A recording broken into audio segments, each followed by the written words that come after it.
Wanni akka abbii tiiktookii kun dubartii teenya galaafataa jiru. Hin argine ani abbiitu hedduu arge. Appilikeeshinoota hedduu laalee fayyadames beekaa kan akka abbii kana hunda isaas hin agarre. Dubbiin isallee dhugaa hin taaneen sunuman arge. Amma anillee asuma taa'ee kunuman akkanaa qabaa iddoo bareedduu akkanaa jira nama jechisiisa tiiktookiin kun.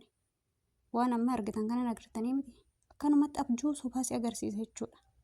Keessattuu warroonni dubartiin heerumtee baatee ilma qabdu widdiidha nu biratti qaaliidha nuti isii barbaannu dubartii mana jirturra durba mana teetturra durba heerumtee waa hunda argite santu nu jala bulaa jedhanii isin faarsani isin warri laayik sheer kan gootan kuni ofii isin fayyumaa keessatti mataan keessan kun inuman dalagamoo gidaaru marabaa kadhiin dhufii kushiina marabaa kadhiin dhukanatu sammuun teenya suma keessatti nu jalaa dhumatte itti yaaduu dadhabne nuti warri heerumne kun. Ani kanan dhibee tokko yoo inni dubartiin hin heerumin takka nu biratti rakashaatan heerumtetu widdiidha isiniin jedhanii asirra isin faarsan kun bultii teessanillee isin dhabsiisaa jiran ilmaan keessanillee hiyyoomsaa jiran kana beekaa. Wanni ilmaan keessii caalu hin jiru obboleetiiti. Wanni dhiirsa kee ganamaa san sii caalu hin jiru. Yoo sii dabellee wallaahi yoo dhiirsi sun sii dabellee ilma kee guddifadhu ilma keessan boru rabbillee yoo ittiin kadhatte ittiin argatta laal.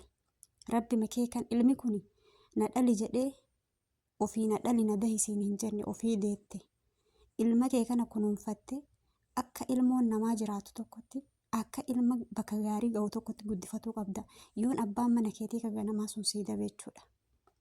Dhiirri biroo kalaaltu isaa ganamaa san wanni sii caalu hin jiru kan isaa ganamaa san caalaa si kunuunsuun argattu. Kanaaf si shukkuumetuma si bulchuufi dubartii heerumte barbaanna siin jedha malee si jaalateeti miti. Kana sammuu kee keessatti seef godhiiti of beeksisiitti heerume. Umrii keellee sirraa fixeti, birrii keellee sirraa fixeti, humna keellee si buuseti akka fistaalatitti bubbessi keenyuufi dubartii heerumte fuunatiin jedhee si faarsa malee si jaalatee akkasitti hin fakkaanne.